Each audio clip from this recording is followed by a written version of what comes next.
Physics के इस online lecture में आप सभी लोगों का स्वागत है। तो ये जो लेक्चर सीरीज हम कंटिन्यू कर रहे हैं, lecture previous year solution, UK PSC द्वारा जो लेक्चर फिजिक्स का पेपर कराया गया था 2020 और 2018 में, उनका सॉल्यूशन मैं प्रोवाइड करा रहा हूँ। तो जो लोग अभी जो यूके ट्रिपल एस सी द्वारा जो नोटिफिकेशन निकाला गया है एलटी मैथ्स के लिए, तो उसमें जो 20 नंबर का फिजिक्स का क्वेश्चन हो रहा आता है, तो उसके लिए भी जो है जल्दी आप लोगों के बीच क्लासेस होगी, लाइव क्लासेस होगी। तो आप लोग जो है कांटेक्ट या डिटेल के लिए बैच के रिगार्डिंग या कोई other doubt regarding your preparation, तो आप इसमें पूछ सकते हैं। इन दोनों नंबर में व्हाट्सएप या कॉल कर सकते हैं। सबसे पहले आपको कहाँ पर हमारी क्लासेस मिलेगी, तो आप या वीडियो लेक्चर मिलेंगे, तो आप सबसे पहले एबीसी एकेडमी ऐप डाउनलोड कीजिए गूगल प्ले स्टोर से, और वहाँ पर आपके पास बैच दिख जाएगा, ज्वाइन कर लीजिए। जो फ्री स्लाइड है आप वहाँ पर देख सकते हैं। साथ साथ फ्री क्लासेस के लिए, यानी फ्री जो वीडियो लेक्चर है आपको जितने भी मैंने प्रोवाइड किए, तो उसके लिए सर्च कर सकते हैं यूट्यूब में जाके कैलाश आंगन, वहाँ पर आपको क्लासेस अवेलेबल हो जाएंगे। ठीक है, तो चलिए आज का क्वेश्चन हम कंटिन्यू करते हैं।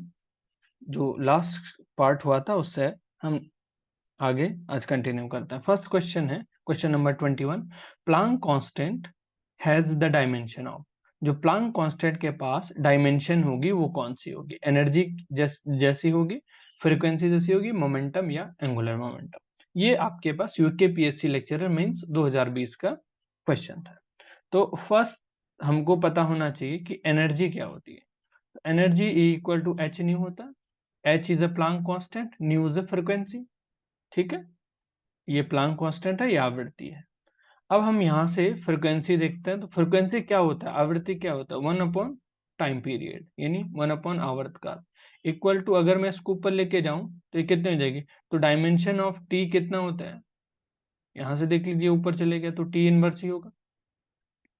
तो इसका मतलब फ्रीक्वेंसी की जो डायमेंशन होगी वो कितनी होगी, ml0 और टी की पावर -1। हमेशा मैंने कहा जो पावर होती है वही आपकी डायमेंशन होती है। तो क्या है आपके पास, जो फ्रीक्वेंसी की डायमेंशन आपके पास m की पावर 0, l की पावर 0, t की पावर -1। देन हम नेक्स्ट जानते हैं, यहां से अगर h की वैल्यू निकाला जाए तो ये कितना हो जाएगा, देखिए यहां से अगर मैं, देखिए E equal to H nu है, तो अगर यहां से h की value E upon nu, nu is frequency. अब E जानते हैं आप, ये E क्या है, इसकी डायमेंशन क्या होती है, ml² टी की पावर -2। जिन लोगों को ये मालूम नहीं है कैसे आया, तो मैं थोड़ा सा आप लोगों को इसके बारे में बता देता हूँ।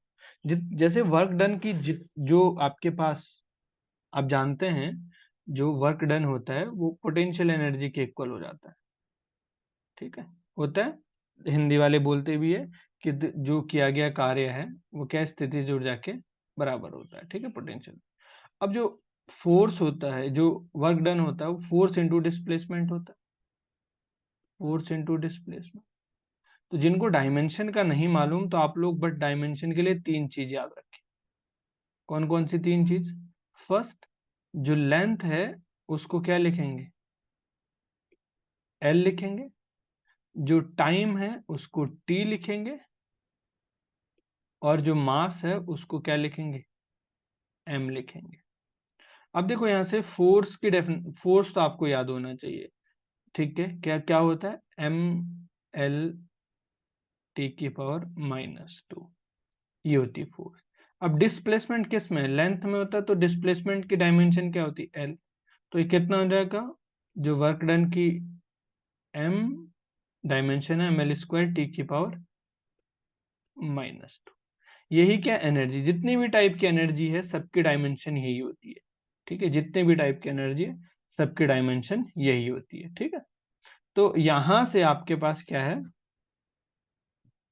जो आपके पास क्या है, एनर्जी की डायमेंशन आती है वो ये आ जाती है, टी की ml² टी की पावर -2। और ऑलरेडी जान चुके हैं आप लोग फ्रीक्वेंसी की कितनी होती है, ये होती है फ्रीक्वेंसी की। तो अगर मैं इसको ऊपर लेके आऊं तो ये प्लस में ऊपर आ जाएगा, तो -2 ऑलरेडी है, ml², -2 ऑलरेडी था, तो ये ऊपर प्लस हो गया तो ये -1 बच गया। तो h की डायमेंशन क्या आ गई, ये आ गई।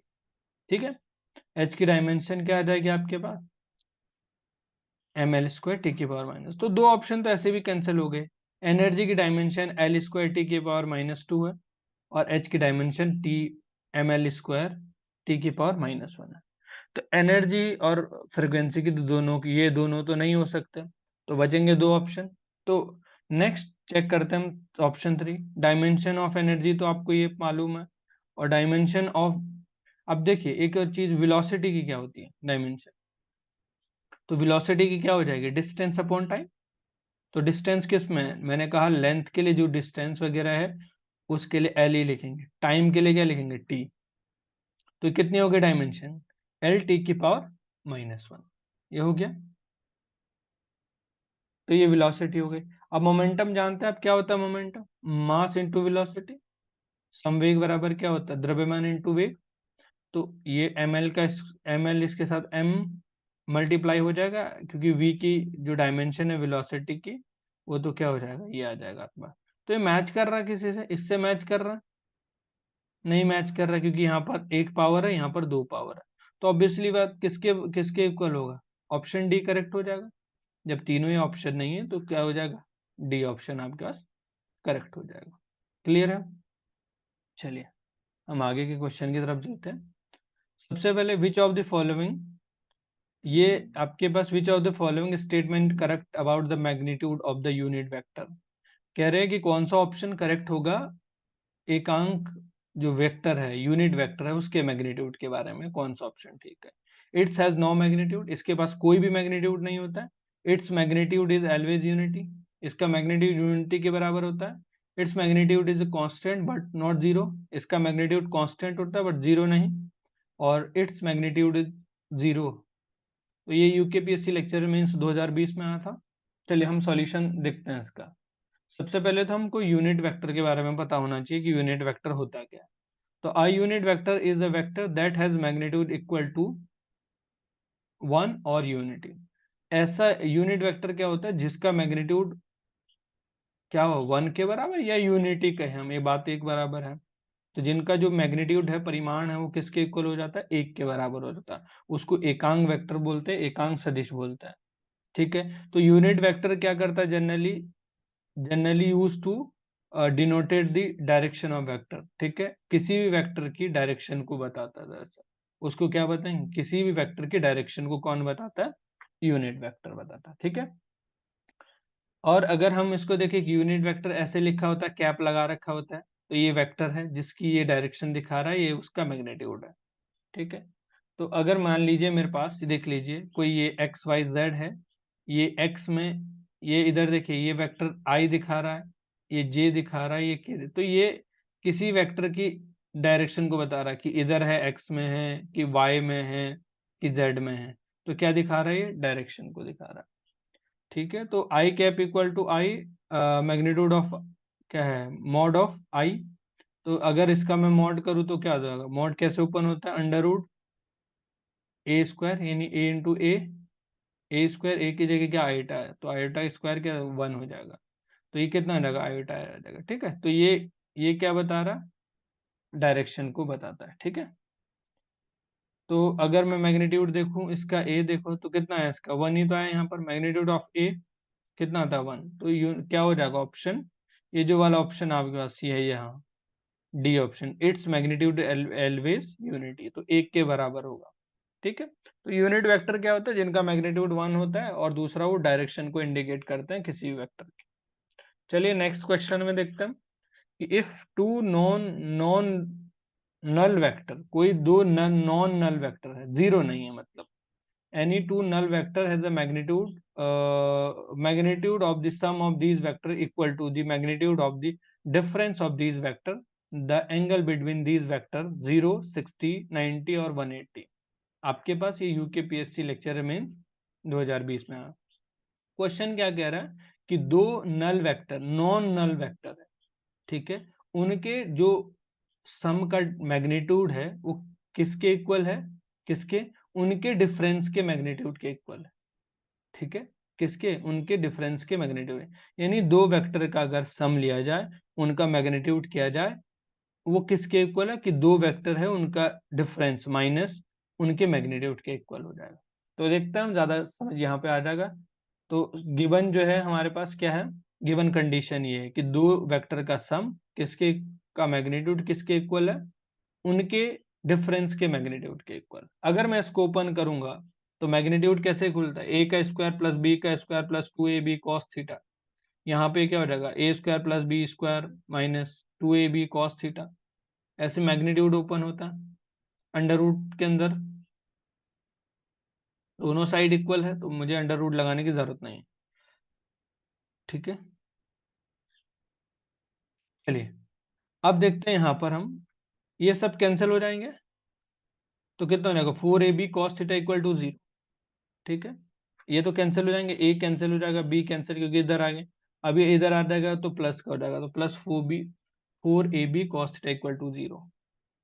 तो नेक्स्ट क्या है आपके पास, यहाँ से A B cos theta equal to 0, तो कॉस थीटा 0 के इक्वल आ जाएगा।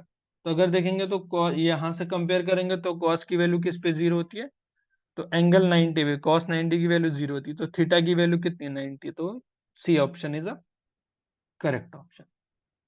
ठीक है, चलिए नेक्स्ट क्वेश्चन है ये, the angle between I cap plus J cap और बी दे रखा है I cap minus J cap equal to. ये यूके पीएससी लेक्चर 2018 में आया क्वेश्चन है कि बताइए क्या होगा दोनों के बीच का एंगल, ए बी दे रखे हैं। ठीक है, दो वेक्टर दे रखे हैं ए और बी, बताइए उनके बीच कौन सा एंगल होगा। चलिए सॉल्यूशन देखते हैं।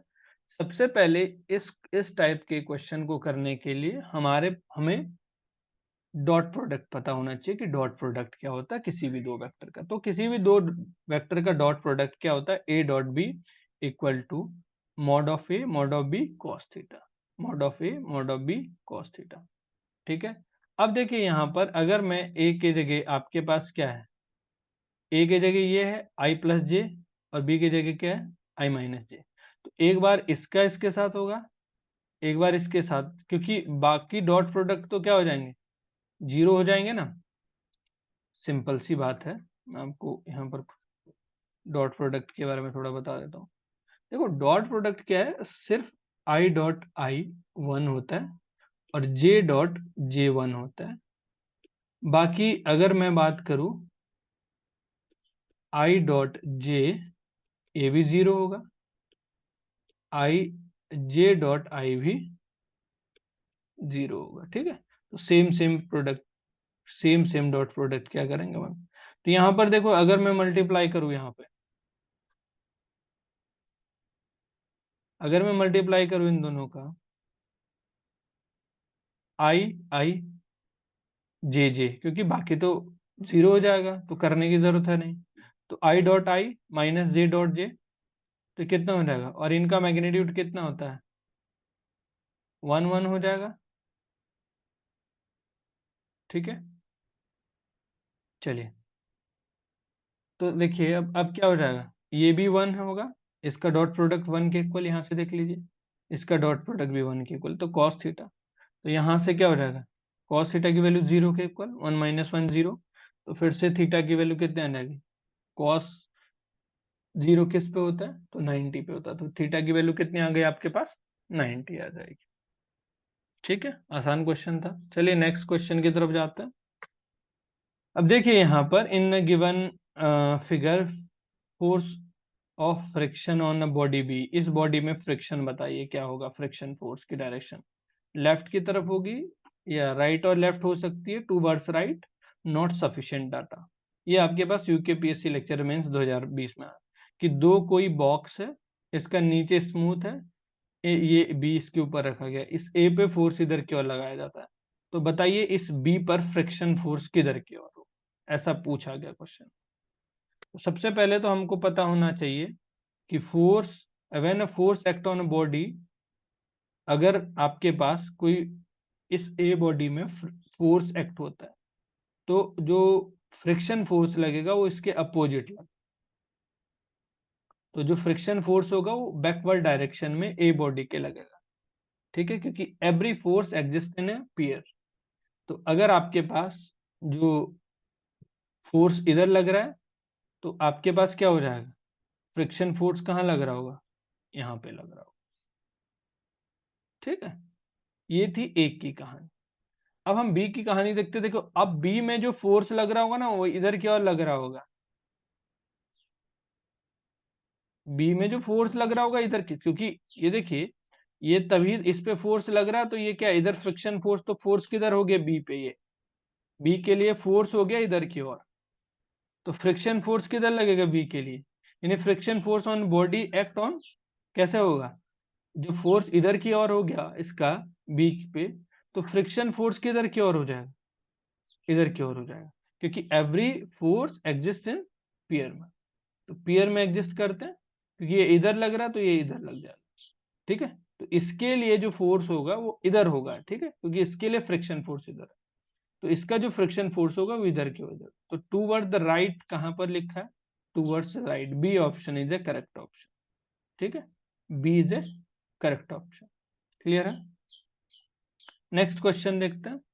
Two body of mass m1 and m2, दो बॉडी है जिनका मास m1 और m2 having same kinetic energy, क्या है, सेम काइनेटिक एनर्जी है, कि दो बॉडी है जिनका द्रव्यमान m1 और m2 है और उनकी जो काइनेटिक एनर्जी है, गतिज ऊर्जा, वो सेम है।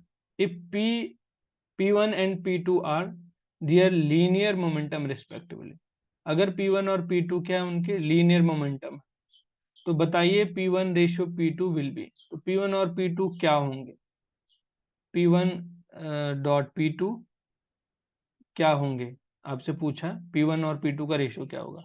ए ऑप्शन दे रखा है m1 upon m2, m2 ratio m1, under root m1 ratio under root m2, m1 square ratio m2 square, ये आपके पास देख सकते हैं यूकेपीएससी लेक्चर मेंस 2020 में। जिनको लास्ट क्वेश्चन समझ नहीं आया तो मैं बता देता हूँ इस पे क्या हुआ। देखो सिंपल सा बात है, इस पे देखो इधर फोर्स लग गया, इस पे friction force opposite direction, agree every force exist in pair form, तो अब इस पे फोर्स किधर हो गया, इस बी पे इधर की ओर हो गया ना, जो इस पे, तो ये फ्रिक्शन इस पे इधर की ओर तो होगा, क्योंकि इस पे जो फोर्स लग रहा होगा इधर की ओर लग रहा होगा, ठीक है, आई होप क्लियर होगा।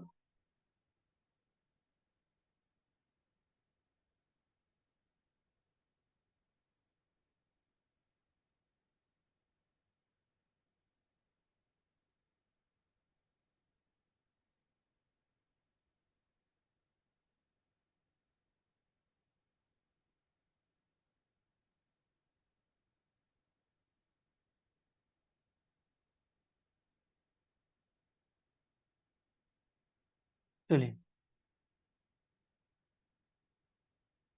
ठीक है, नेक्स्ट देखते हैं हम लोग, काइनेटिक एनर्जी कितनी हो जाएगी आपके पास, P1 स्क्वायर, कितना होता है काइनेटिक एनर्जी P1 स्क्वायर, अगर काइनेटिक एनर्जी देखिए फर्स्ट बॉडी की तो कितनी हो जाएगी P1 square upon twice P1। जिनको ये समझ नहीं आया कैसे आता है तो मैं इसको सॉल्व करा देता हूँ। काइनेटिक एनर्जी होती क्या एक्चुअल में, काइनेटिक एनर्जी तो होती है हाफ mv स्क्वायर, ठीक है। अब अगर मैं m का ऊपर मल्टीप्लाई करूं m का नीचे करूं तो ऊपर हो जाएगा m1 स्क्वायर, m स्क्वायर, एक m नीचे आ जाएगा, तो अभी आपने पढ़ा P equal to M B होता है, तो यही तो इसीलिए कितना हो जाएगा kinetic energy, P square divide by twice M, ठीक है, क्लियर है। चलिए, तो यहाँ पे कितना हो जाएगा आपके पास, तो सेम काइनेटिक एनर्जी जो हो जाएगी बॉडी सेकंड वाली बॉडी के पास हो जाएगा P2 square upon twice M. अब देखो गिवन क्या हो जाएगा, kinetic energy, kinetic energy one equal to क्या रखा कि उनकी काइनेटिक एनर्जी सेम है, तो दोनों की काइनेटिक एनर्जी इक्वल आ गई। अब यहाँ वैल्यू रख दीजिए, सेम रख दी, यहाँ से ये रख दिया, और इस काइनेटिक एनर्जी सेकेंड वाले की, तो यहाँ से जब इसको सिंप्लीफाई करोगे तो आपके पास क्या आ जाएगा, P1 divide by P2 equal to under root M1 divide by M2, ठीक है। तो M1 डॉट M2, यहाँ से P1 रेशो P2 का कितना आ जाएगा, रूट M1 इंटू M2, ठीक है, रूट M1 इंटू m2, ठीक है। तो m1 रेशियो तो कौन सा ऑप्शन हो जाएगा, option C is a correct. ठीक है, क्लियर है। चलिए हम आगे चलते हैं। Central force is an example of, जो सेंट्रल फोर्स है वो एग्जाम्पल है किसका, कंजर्वेटिव फोर्स का, नॉन कंजर्वेटिव फोर्स का, फ्रिक्शनल फोर्स का, या फिक्स्ड, ठीक है, फिस्कस फोर्स का। ठीक है, तो ये बताइए कौन सा होगा, सेंट्रल जो केंद्रीय बल होता है वो किसका एग्जाम्पल है, कंजर्वेशन फोर्स का, संरक्षी बल का, या असंरक्षी का, या आपके पास घर्षण बल का है। तो आपको ये मालूम होना चाहिए कि ये क्या है आपके पास, कांटेक्ट फोर्स है, non conservative non contact force. ठीक है, चलिए बात करते हैं सेंट्रल फोर्स की, होता क्या सेंट्रल फोर्स। तो force is always directed towards और away from a point and it is a function of R only. Central force ऐसा फोर्स होता है जो कि किसी बिंदु के अवे या इनसाइड लग रहा होगा, और जो केवल आर का फंक्शन होगा ओनली। ठीक है, अब हम बात करते हैं, देखो ये पॉइंट है, यहां से जो फोर्स बाहर की ओर लग रहा होगा इसको बोलते हैं अवे फ्रॉम दैट पॉइंट, और इसको क्या बोलते हैं, टूवर्ड्स दैट पॉइंट। ठीक है, टूवर्ड्स दैट पॉइंट। ठीक है, टूवर्ड्स पॉइंट की तरफ, तो इसकी तरफ है, और यहां से क्या आपके पास, ये देखो, तो इस फोर्स को क्या बोलते हैं, सेंट्रल फोर्स बोलते हैं। तो सेंट्रल फोर्स जो होता है वो फंक्शन होता है आर का ओनली। ठीक है, function of R only. Third, हम इसके बारे में जानते हैं कि जो है इसकी प्रॉपर्टीज क्या होती है। तो प्रॉपर्टीज होती है कि सेंट्रल फोर्स कंजर्वेटिव नेचर का होता है। कैसा होता है, कंजर्वेटिव। तो इसका ऑप्शन ए करेक्ट है, क्योंकि इसका कर्ल कितना होता है, जीरो के इक्वल हो जाता है। किसके इक्वल हो जाता है, जीरो के इक्वल हो जाता है। सेकेंड प्रॉपर्टी की बात करते हैं, तो particle, if particle moving under the central force then the total energy of system remains conserved. तो अगर कोई पार्टिकल सेंट्रल फोर्स से सेंट्रल फोर्स के अंडर मूव कर रहा है, तो उसकी जो सिस्टम की टोटल एनर्जी होगी, कुल ऊर्जा होगी, वो कंजर्व होगी, संरक्षित होगी। ठीक है, थर्ड देखते हैं हम लोग, और एंगुलर मोमेंटम भी कंजर्व रहता है। तो अगर सेंट्रल फोर्स की बात करते हैं, तो सेंट्रल फोर्स की क्या है, अगर कोई पार्टिकल सेंट्रल फोर्स से मूव कर रहा है तो उसका टोटल एनर्जी और एंगुलर मोमेंटम भी कंजर्व होगा। तो आगे के लिए ध्यान रखना, ये इंपॉर्टेंट हो सकता है कि ये टोटल एनर्जी और मोमेंटम भी कंजर्व होता है। ठीक है, तो सेंट्रल फोर्स क्लियर है, कंजर्वेटिव नेचर के होते हैं, और किसी पॉइंट से या तो अवे या इनसाइड की तरफ लगते हैं, यानी अवे और इन अ पॉइंट के, अवे और टूवर्ड द पॉइंट लगते हैं, तो उनको सेंट्रल फोर्स बोलते हैं, जो कि फंक्शन होते हैं आर के ओनली। तीसरी चीज हमको ये पता होनी चाहिए कि कंजर्वेटिव नेचर के होते हैं। और तू नेक्स्ट, अगर कोई पार्टिकल या कोई सिस्टम सेंट्रल फोर्स से मूव कर रहा है, तो उस सिस्टम की एनर्जी और एंगुलर मोमेंटम दोनों कंजर्व्ड होते हैं। ठीक है, तो well non example of central force क्या क्या हो सकता है, ग्रेविटेशनल फोर्स एक सेंट्रल फोर्स है, कूलॉम फोर्स, स्प्रिंग फोर्स, ये भी क्या एक प्रकार के सेंट्रल फोर्स है। विच of the following is has a highest value of dielectric constant. तो बताइए किसके पास हाईएस्ट डाइलेक्ट्रिक कांस्टेंट होता है, सिरामिक के पास होता है, ऑयल के पास होता है, ग्लास के पास होता है, या वैक्यूम के पास होता है। तो डाइलेक्ट्रिक कांस्टेंट जानते हैं, प्रावैधुतांक नियतांक जो होता है। तो यूकेपीएससी लेक्चर में इस 2020 में आया हुआ।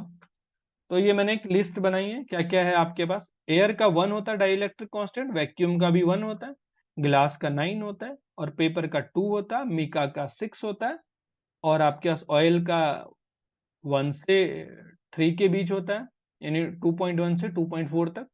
सिरामिक का 7000 होता है। तो सबसे हाईएस्ट किसका है यहाँ पर, सिरामिक। सिरामिक समझते हैं, जो क्या है, आसानी से बर्न भी नहीं हो सकता। ठीक है, समझते, चीनी चीनी मिट्टी का जो ऐसा जो है, जो हाई टेम्परेचर पे भी क्या है, मेल्ट नहीं होता, तो उसको क्या है, सिरामिक। ठीक है, बहुत हाई टेम्परेचर चाहिए मेल्ट करने के लिए। तो जैसे जहां पर भट्टियों वगैरह में जो है, तो सिरामिक यूज किया जाता है। ठीक है, जहां पर वो, चलिए बताइए, नेक्स्ट क्वेश्चन है, the relation between pressure of the gas and its total translation kinetic energy E. Total translation kinetic energy दे रखी ई। बताइए कि कौन सा the molecules per unit volume, तो translation kinetic energy of E of the molecules per unit volume. तो बताइए P और ई में कौन सा रिलेशन होगा। ठीक है, तो P equal to 2/3 E, P equal to 3/2 E और P equal to 3/4 E, P equal to 4/3 E। UKPSC lecture mains 2020 में। हिंदी में भी देख लेते हैं कि जो प्रेशर और जो काइनेटिक एनर्जी पर यूनिट वॉल्यूम, वो रिलेशन बताइए। ठीक है, तो सॉल्यूशन देखते हैं। हमको ये फॉर्मूला ध्यान रखना, P equal to S/D U/V, ये है ट्रांसलेशन काइनेटिक एनर्जी। ठीक है, तो ये क्या है, जो एनर्जी है, क्या है, मीन एनर्जी है पर यूनिट वॉल्यूम। ठीक है, तो इसको ई बोला है इन्होंने। तो मैं नेक्स्ट देख लेता हूं, इसको ई बोला क्योंकि ई इक्वल टू क्या हो जाए, U/V, यानी एनर्जी पर यूनिट वॉल्यूम, इसको क्या बोला। ठीक है, ई बोला गया। ठीक है, एनर्जी पर यूनिट वॉल्यूम। अब S/D की बात करते हैं। तो S होता है 1 की होती है S के लिए वैल्यू, अगर मासलेस पार्टिकल है, रिलेटिविस्टिक कोई चीज है, रिलेटिविस्ट पार्टिकल है, तो उसके लिए S की वैल्यू 1 होती है, यानी मास लेस कोई पार्टिकल है, जैसे कि फोटोन हो गया आपके पास। ठीक है, तो फोटोन के लिए S की वैल्यू 1 हो गई। अब बात करते हैं S इक्वल टू 2, यानी नॉन रिलेटिविस्टिक, इलेक्ट्रॉन की बात कर लेते हैं। तो या फिर हम किसकी बात कर लें, गैस के लिए बात कर ले, जैसे यहाँ गैस बोला गया, तो गैस के लिए भी S की वैल्यू 2 होगी, क्योंकि मास ही पार्टिकल है, कहीं ना कहीं उनके पास भी मास है। और डी इज अ डायमेंशन, तो 3 डायमेंशन है, गैस है तो 3 डायमेंशन है, तो एस की वैल्यू 2 रख दी, डी की वैल्यू 3 रख दी, ई ऑलरेडी था, तो पी इक्वल टू एस। तो ऐसा कोई ऑप्शन है, ए ऑप्शन करेक्ट है। ठीक, नेक्स्ट क्वेश्चन है, the position of the particle moving on a straight line path is given by.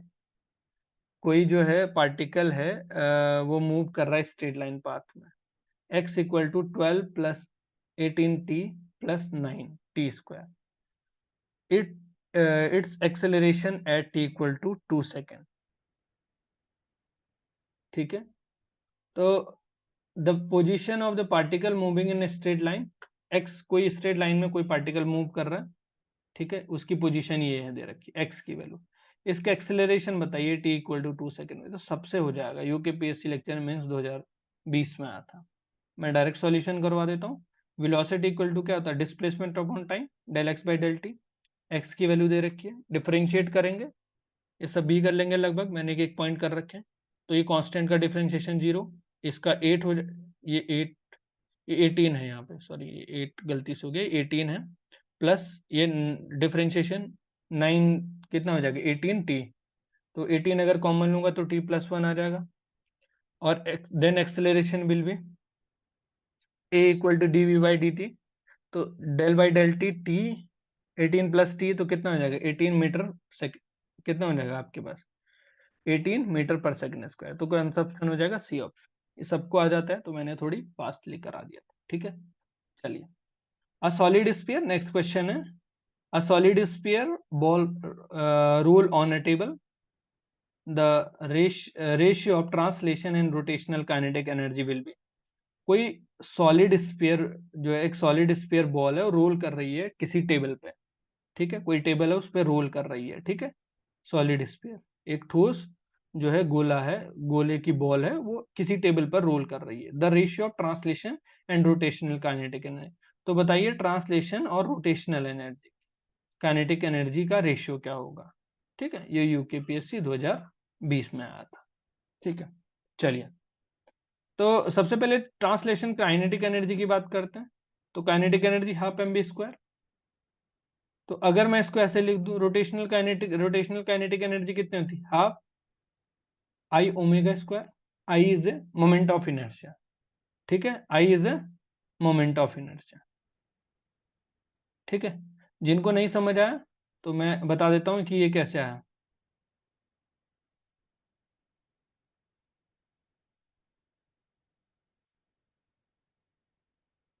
मैं बता देता हूँ ये कैसे आया। ठीक है, जिनको डाउट हो रहा है, ठीक, सिंपल सी बात है। काइनेटिक एनर्जी तो हम एक ही फॉर्मूला जानते हैं काइनेटिक एनर्जी, क्या हम जानते हैं, हाफ m वी स्क्वायर। कितना जानते हैं? अगर देखिए, अब एक चीज जानिए आप, v इक्वल टू होता है R omega in case of circular, circular के केस में, ठीक है। अब अगर मैं यहां पर रख दूं हाफ एम ऑलरेडी, इसकी जगह क्या रख दूं, R square omega square. Circular के केस, रोटेशन तो सर्कुलर ही होगा, रोटेशन क्या होगा, ऐसे ही तो रोटेशन होगा, ठीक है। तो ये क्या होता है, moment of inertia I equal to कितना होता है, M B square, sorry M R square. तो ये कितना हो जाएगा यहाँ पर, हाफ आई ओमेगा स्क्वायर, ठीक है। कोई डाउट तो नहीं है, आई होप क्लियर होगा। अब देखो moment of inertia around a sphere, ठीक है। तो जो इनर्शिया होगा अराउंड कितना होगा, ये आपको ध्यान रखना पड़ेगा। जब मोमेंट ऑफ इनर्शिया पढ़ाऊंगा तो आपको मैं बता दूंगा। 2/5 इन case of the solid, sphere के केस में कितना होगा, 2/5 एम आर स्क्वायर, ठीक है। अब देखो नेक्स्ट क्या हो जाएगा, अगर मैं यहाँ पर इसको रख दूं, आई की वैल्यू रख दूं यहाँ पर, तो कितना आ रहा होगा, ये वैल्यू रख दी आई की वैल्यू यहाँ से, तो कितना हो जाएगा, ये 1/2 तो बाहर है, आई की वैल्यू ये है ओमेगा स्क्वायर, तो कितना 1/5 एम आर स्क्वायर ओमेगा, ठीक है। तो के टी इक्वल टू कितना, divide by K R, so 1/2 M V square, तो half M R square omega square 1/2, ठीक है। दोनों को देखिए डिवाइड करेंगे कैंसिल होगा, तो 2/5, क्योंकि देखो यहाँ पर क्या यूज करोगे, v equal to R omega जो हमने यहाँ यूज किया, तो इस v की जगह रख सकते हैं हम आर ओमेगा, तो कैंसिल हो गया, तो 2/5 आ जाएगा आपके पास, 5/2 इज ए करेक्ट आंसर। तो कौन सा ऑप्शन हो जाएगा, बी ऑप्शन। कोई डाउट है, आसान है, देखो इस बात को ध्यान रखो यहाँ पर। तो इससे हमने प्रूफ कर लिया, तो ये हो सकता है यहाँ पर, तो हम इसके जगह ये लिख दें, लिख सकते हैं, बिल्कुल लिख सकते हैं, ठीक है। बस आपको ये याद रखना, जब रोटेशन काइनेटिक एनर्जी होगी तो यहाँ पर आपको मोमेंट ऑफ इनर्शिया आई की वैल्यू पुट करनी होगी, ठीक है। चलिए ठीक है, नेक्स्ट देखते हैं हम लोग। An object with a constant speed, अगर कोई ऑब्जेक्ट है वो कांस्टेंट स्पीड मूव कर रहा है, तो बताइए, अब आपको जनरली आपके दिमाग में क्या आ रहा होगा कि अगर कोई कांस्टेंट स्पीड से मूव करता है तो उसका एक्सेलरेशन क्या होगा, उसके पास होगा ही नहीं, जीरो होगा, ऐसा ही कहना है सबका।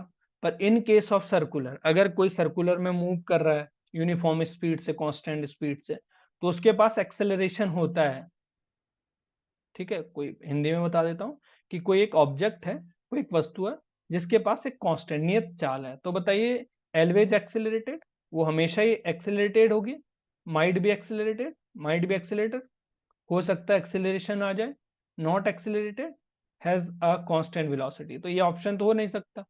अब ये देखिए नॉट एक्सेलरेशन, इस पे डाउट हो रहा होगा, क्योंकि आपको पता है कि अगर v कांस्टेंट हो जाए, आपका आप ये समझते हैं कि अगर v कांस्टेंट हो जाए तो क्या हो जाएगा, एक्सेलरेशन भी क्या हो जाएगा, जीरो हो जाएगा, ऐसा कहना है। लेकिन देखिए पढ़ते हैं हम आगे, माइट, करेक्ट ऑप्शन कौन सा, बी, माइट बी एक्सेलरेटेड, कैसे, हाउ, हो सकता है एक्सेलरेशन हो, कैसे। तो हम कह रहे हैं कि न्यूटन ने कोई, Newton's how has no comments about the object speed with acceleration, but if consider object in a rotational motion, अगर कोई rotational motion कर रहा है भी constant speed, उसके पास क्या है, constant speed हो, may have a constant speed, it has a centripetal acceleration, तो उसके पास क्या होता है, centripetal acceleration होता है, ठीक है। तो उसके पास हो सकता है, ठीक है। तो if body moving at a constant speed but its direction is having timely change, then he got changing the velocity, so velocity not constant, ठीक है। तो velocity क्या हो जाएगी, not constant, तो क्योंकि उसकी डायरेक्शन चेंज होती जा रही है, ठीक है, पर वो उसकी स्पीड सेम है। तो ऐसा नहीं है कि उसकी जो आप बोलोगे कांस्टेंट, स्पीड होगी तो उसकी वेलोसिटी, क्योंकि वेलोसिटी क्या हो जाएगी, देखो डिस्प्लेसमेंट, देखो कोई अगर सर्कुलर में घूम रहा होगा, तो क्वेश्चन मैं एक्सप्लेन कर देता हूँ दोबारा से। कोई ऐसे देखिए, देखो कोई पार्टिकल है, मान लीजिए इसके पास कांस्टेंट स्पीड है v, इधर गया, फिर ये इधर के बजाय इधर गया, सर्कुलर ऑर्बिट में जैसा होता ही है इधर का, मैं करवाता भी हूँ इस चीज को। मान लीजिए ये भी 5 है, ये भी 5 है, ये भी 5 है, और ये भी 5 है, तो एक सेंट्रल की ओर एक एक्सेलरेशन लगता है जिसको बोलते हैं सेंट्रिपिटल एक्सेलरेशन, एसी बोल देते हैं। ठीक है, तो देखो इसकी डायरेक्शन चेंज हो रही, तो वेलोसिटी तो कांस्टेंट नहीं है, डायरेक्शन टाइमली चेंज हो रही है, तो ऐसा तो नहीं कह सकते। ठीक है, स्पीड कांस्टेंट। तो इसके केस में क्या हो जाएगी, एक एक्सेलरेशन होगा जिसको बोलेंगे सेंट्रिपिटल एक्सेलरेशन। ठीक है, क्लियर है। चलिए हम लोग आगे चलते हैं। नेक्स्ट है magnitude of linear acceleration of the particle moving in a circle of radius 10 centimetre with uniform speed complete a circle in 4 second. कह रहे हैं कि मैग्नीट्यूड बताइए linear acceleration of particle moving in a circle, एक 10 centimetre वाले radius वाले circle में move कर रहा है विद यूनिफॉर्म स्पीड से, तो उस सर्कल को 4 सेकंड में कंप्लीट करता है, तो बताइए मैग्नीट्यूड बताइए एक्सेलरेशन का। ठीक है, चलिए सॉल्यूशन देखते हैं। The distance covered in a completing the circle 2 pi R, तो कितना कितना सेंटीमीटर का है, कितनी डिस्टेंस ट्रेवल करेगा वो, सरकमफेरेंस 2 पाई आर, तो 2 पाई तो ऑलरेडी है, आर की वैल्यू कितनी है 10 सेंटीमीटर, तो कितना हो जाएगा आपके पास, ये हो जाएगा 20 पाई सेंटीमीटर।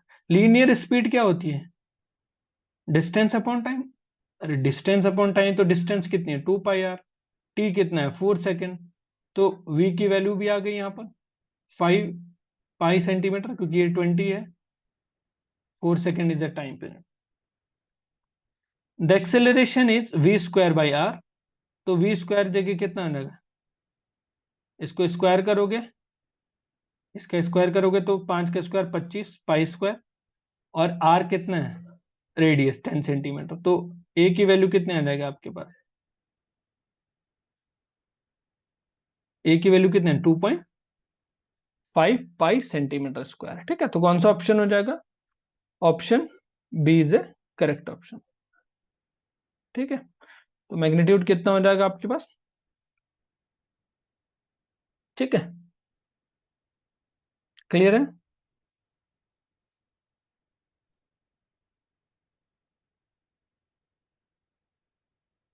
आई होप क्लियर होगा। चलिए नेक्स्ट क्वेश्चन है an emit electron gun emit 3 into 10 to the power 6 electron per second.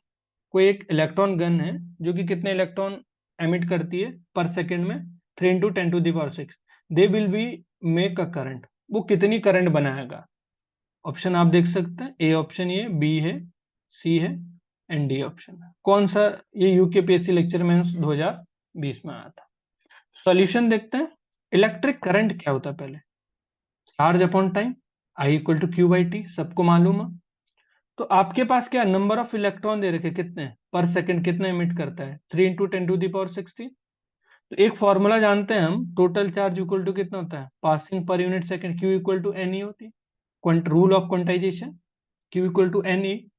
यहां से अगर मैं क्यू की वैल्यू, ये एन की वैल्यू कितनी रख दू 3, और ये ई तो जानते हैं मैग्नीट्यूड ऑफ क्या है magnitude of the charge, electron के पास कितना चार्ज है 1.6 10 to the power -9, दोनों को सॉल्व करेंगे तो क्यू इक्वल टू कितना है 4.8 10 to the power -3 कूलम। अब आई इक्वल टू क्या आ जाता है क्यू बाई टी, तो टी तो कितना दे रखा है पर सेकेंड पूछा है, सेकेंड, एक सेकेंड, तो 4 into 10 10 to the -3 कूलम, तो कौन सा ऑप्शन हो जाएगा, सी ऑप्शन। तो आसान से क्वेश्चन थे, तो क्वांटाइजेशन रूल पे आपके पास हर बार क्वेश्चन पूछा जाता है, ये ध्यान रखना। तो करंट कितनी हो जाएगी आपके पास 4.8 10 to the power -3 एम्पियर। ठीक है, तो कुछ नहीं किया, यहाँ पे देखो n की वैल्यू गिवन है, q हम कीएच क्वांटाइजेशन रूल के द्वारा हम ये फॉर्मूला जानते हैं, n की वैल्यू रख दी, e की वैल्यू ये है, सॉल्व करेंगे आपका आंसर आ जाएगा। n कंडक्टर, नेक्स्ट क्वेश्चन है question number 33। n conductor has positive charge, इतना दे रखा है उसके पास positive, 19.2 10 to the power minus 19 coulomb. How many electron are short in the conductor, तो कितने इलेक्ट्रॉन कंडक्टर में शॉर्ट होंगे, 16 12 20 18। ए ऑप्शन है 16, B is 12 and C option is 20 and D option is 18। तो ये यूकेपीएससी लेक्चर मेंस 2020 का। तो solution देखते हैं। तो total charge Q equal to N E, अभी अभी पढ़ा रूल ऑफ क्वांटाइजेशन, कि चार्ज को क्या है क्वांटीकृत नहीं, मतलब फ्रिक्शन फॉर्म में नहीं लिखा जा सकता। तो देखो Q की वैल्यू कितनी दे रखी है, ये दे रखी है। अब E की वैल्यू तो जानते हैं आप, यहाँ से डिवाइड बाई करोगे ना, तो N equal to Q by E, Q की वैल्यू ये है, E की वैल्यू ये 1.6 10 to the power minus 19। Solve करेंगे इसको, तो N की वैल्यू कितनी आ जाएगी, 12 आ जाएगी। तो कौन सा ऑप्शन हो जाएगा, बी ऑप्शन। कितने आसान क्वेश्चन थे। चलिए नेक्स्ट क्वेश्चन देखते हैं। ये भी आपके पास यूकेपीएससी लेक्चर मींस 2020 में आया हुआ। द एसआई स्टैंडर्ड टाइम भी, the SI standard of time is based on daily rotation of earth, the yearly revolution of earth about sun, a precision pendulum clock and none of these.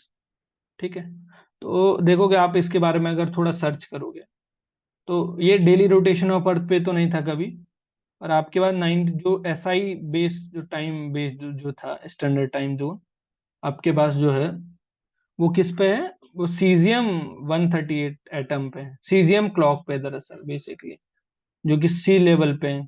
तो आप जानते हैं caesium clock जो है, जो standard time zone होता है, वो एनपीएल दिल्ली में जो है एक क्लॉक है, जिससे कि हमारा पूरा टाइम सेट होता है उसके अकॉर्डिंग। तो उसकी बात कर रहे हैं कि किस पे है, तो अभी की वर्तमान में, पहले जो है पेंडुलम पे होता था, जो पेंडुलम का प्रेसेशन होता था, बहुत पुरानी बात है, लेकिन वर्तमान अब जो है सीजियम जो आपके पास एटम है 130, उसके सीजियम क्लॉक पे है, ठीक है, बेस्ड है। तो इनमें से कोई ऑप्शन नहीं था, नन ऑफ दीज। ठीक है, तो देख सकते हैं 70s के पीरियड्स में हम क्या करते थे, hyper fine level of the ground state of the caesium, ठीक है, एट ए 0 केल्विन मीन। तो इस पर डिपेंड है वो, सीजियम क्लॉक पे डिपेंड है, ठीक है, जो स्टैंडर्ड टाइम जोन है जो इंडिया का।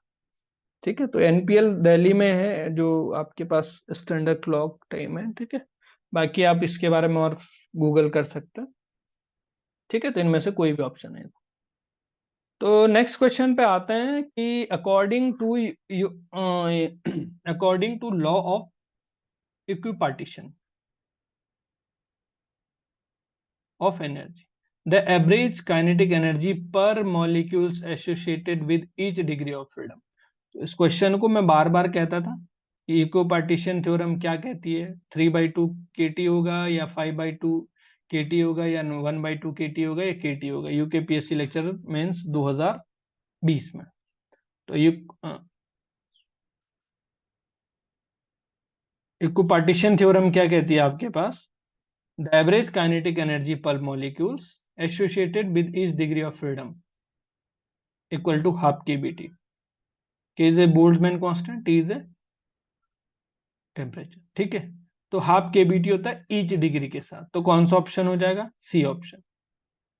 पूछा ईच डिग्री के साथ कितना एसोसिएट होगा, तो मैं बार बार बोलता था कि जो एवरेज काइनेटिक एनर्जी है वो कितनी है, ईच डिग्री के साथ हाफ kBT है। और अगर वो रिलेटिविस्टिक है, ये नॉन रिलेटिविस्टिक पार्टिकल की बात, अगर कोई रिलेटिविस्टिक है तो उसके साथ हाफ हटके केबीटी होता है। इसको भी कभी नोट कर लीजिए फ्यूचर के लिए। ठीक है, क्लियर है इतना। तो कौन सा ऑप्शन है इसमें, सी ऑप्शन। चलिए नेक्स्ट क्वेश्चन है, the law gas law P B by T equal to constant is true for, किसके लिए ट्रू है, आइसोथर्मल चेंज के लिए, एडियाबेटिक चेंज के लिए, both isothermal and adiabatic, none of these.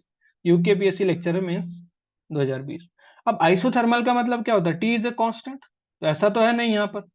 Adiabatic के लिए क्या है, एडियाबेटिक क्या होता है, क्यू इज ए कांस्टेंट, है ऐसा कुछ यहाँ पर नहीं। ये तो already PV equal to NRT होता है ना। देखो ये तो ऑलरेडी क्या होता है आपके पास, ये होता है आपके पास कि पीवी इक्वल टू कितना होता है, एन आर टी। ये गैस कांस्टेंट है। अगर नंबर एन की वैल्यू 1 कहूं मैं, 1 मोल के लिए कहूं, तो पीवी इक्वल टू कितना होता है, आर टी। तो ये PV upon R T R के इक्वल हो गया। तो आर तो यूनिवर्सल गैस कांस्टेंट है, तो ये तो सबके लिए कांस्टेंट है ना, तो ये तो सबके लिए होल्ड करेगा ना। इसके लिए भी होल्ड करेगा, इसके लिए भी होल्ड करेगा, क्योंकि आइसोथर्मल में क्या होता है, टी कांस्टेंट होता है। एडियाबेटिक में क्या होता है, क्यू कांस्टेंट होता है। ठीक है, चलिए। तो कांस्टेंट कांस्टेंट टेम्परेचर इज क्या है, कांस्टेंट टेम्परेचर। तो पीवी इक्वल टू कांस्टेंट होता है, तो ये इसको तो बॉयल्स लॉ बोलते हैं। अगर टी कांस्टेंट होता तो बॉयल्स लॉ बन जाता। और अगर प्रेशर कांस्टेंट होता तो क्या बोलता है, चार्ल्स लॉ बन जाता। तो ऐसा तो कुछ नहीं। तो ये किसके लिए है, ये दोनों के लिए। इसके लिए भी एप्लीकेबल है, इसके लिए भी एप्लीकेबल है। ठीक है, क्योंकि ये तो देखो सबके लिए होल्ड करता है। आइडियल गैस इक्वेशन है ये तो। देखो यहाँ पर, तो कौन सा ऑप्शन हो जाएगा, ऑप्शन नंबर थर्ड सही हो जाएगा। नेक्स्ट क्वेश्चन है, the mean square speed of molecules of gas at absolute temperature T is proportional to. जो mean square, root mean square नहीं बोला, मीन स्क्वायर स्पीड बोला है। तो किसी गैस मॉलिक्यूल्स की वो टेम्परेचर के साथ कैसे वेरी कर रहेगा या कैसे प्रोपोर्शनलिटी होगा। तो ये भी यूकेपीएससी मेंस 2020 में आया हुआ। चलिए, अब देखते हैं। The mean square speed of molecules is nothing but is a square of RMS value. ये root mean square speed of molecules, root mean square value का स्क्वायर कर दो तो वो स्क्वायर मीन स्क्वायर स्पीड आ जाएगी। तो अब हमको पता है कि वी आर एम एस क्या होता है, √3/KTM। जिनको याद नहीं है, मैंने एक फॉर्मूला पढ़ाता था, क्या पढ़ाता था, चलिए इसको देख लेते हैं फिर बताता हूँ मैं आपको। ये कितना होता है आरएमएस की वैल्यू, अभी बता देंगे। ठीक है, आरएमएस की वैल्यू कितनी होती है, √3 KT/M। और अगर यहाँ से देखो इसका स्क्वायर कर दूं मैं, तो इधर आ जाएगा 3 KT/M। यहाँ से मतलब टेम्परेचर के साथ कैसा प्रोपोर्शनलिटी हो, V² = T। तो कौन सा ऑप्शन है, बी ऑप्शन करेक्ट है। मैं समझाता हूँ कैसे याद करना है। ठीक है, तो यहां पर आपके पास क्वेश्चन में रूट मीन नहीं पूछा था, रूट मीन स्पीड तो ये होती है, ये ऑप्शन होना चाहिए था। लेकिन आपसे पूछा है mean square speed. Mean square कुछ नहीं होता, mean square speed of molecules is nothing but is square of RMS value. इसका स्क्वायर कर दो तो आरएमएस वैल्यू का square is square mean square speed. RMS value का स्क्वायर कर दो ना, रूट मीन स्क्वायर का स्क्वायर कर दो तो मीन स्क्वायर स्पीड आ जाएगी। ठीक है, तो लिखा भी है मैंने। तो अगर रूट मीन स्क्वायर वैल्यू इसके आगे रूट लिखा होता तब तो ऑप्शन ये होना था, लेकिन उसका स्क्वायर बोला है, रूट नहीं, तो कितना हो जाएगा, टी हो जाएगा। अब मैं समझाता हूँ कैसे याद रखोगे आप इनको। देखो एक चीज याद रखो, राम याद रख सकते हैं आप लोग,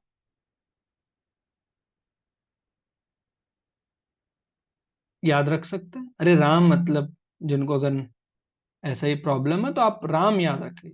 किसी का नाम है राम, भगवान राम तो है ही है। ठीक है, तो भगवान राम है, सबको याद है, बिल्कुल याद होंगे। अब देखो राम के क्या है आपके पास, राम में आर सबसे बड़ा है, फिर उसके बाद ए आता है, फिर एम आता है। ऐसा याद रखें। आर मतलब ध्यान रखें कि ये है VRMS, रूट मीन। फिर कौन सी है, ए से क्या आता है, एवरेज आता है। ठीक है, फिर आता है मीन। अब देखो सबसे बड़ा तो आप रखोगे याद √3, फिर रखोगे याद, एक बार करोगे तो ये हो जाएगा,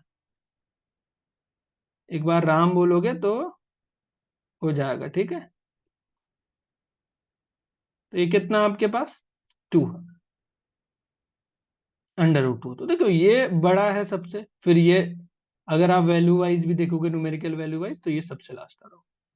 अब क्या करो, सबको इनके नीचे लेके आ जाओ। अंडर रूट मैंने इसके नीचे लाया, और वी एवरेज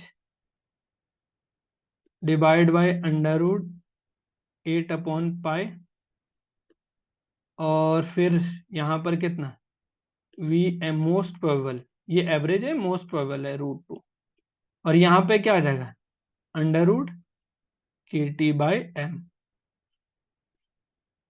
अब कौन सी वैल्यू चाहिए आपको, जो भी वैल्यू चाहिए। अब मेरे को चाहिए VRMS, तो क्या कर दूंगा, VRMS देखो किसके इक्वल रख दूंगा, KT/m। यहां से जो VRMS आएगा वो कितना आएगा, देखो क्रॉस मल्टीप्लिकेशन करो, m यही रखना है बल्कि, तो कितना, 3KT/m। यही तो आ गया, तो यही तो, ऐसे एवरेज के लिए भी निकाल सकते हैं। मैं पेन चेंज कर देता हूँ एवरेज के लिए। तो ये कौन सा ऑप्शन आ जाएगा आपके पास, देखो यहाँ से ये वाला, ये चीज आ गई ना, सेम। अगर आपसे पूछा होता, मान लीजिए मैं आपसे पूछता मोस्ट प्रोबेबल, तो VMP किसके, इसके नीचे क्या है, √2। एक बार लिखोगे तो याद रहेगा, KT/m। अब अगर यहां से करोगे मोस्ट प्रोबेबल की वैल्यू, तो कितने होने, 2KT/m। और ये वैल्यू होती है 3D के लिए, जितनी वैल्यू लिख रहा हूँ 3D के लिए लिख, 2D के लिए बदल जाती है। ठीक है, तो आपसे कुछ भी पूछा जा सकता है। तो इस बार आपसे पूछा, मैं क्लास में भी यही बताता था, कौन सा ऑप्शन हो जाएगा correct, correct option A option हो जाएगा। ठीक है, तो अगर मोस्ट प्रोबेबल पूछा जाएगा आपसे, तो आपके पास ये ऑप्शन होगा। तो ऐसे निकाल सकते हैं, तो इसको, ये बहुत इंपॉर्टेंट है, ध्यान रखोगे आप लोग। ठीक है, ऐसे याद रख लोगे, एक बार लिखोगे तो याद रह जाएगा ये। ठीक है, चलिए नेक्स्ट क्वेश्चन की तरफ चलते हैं हम।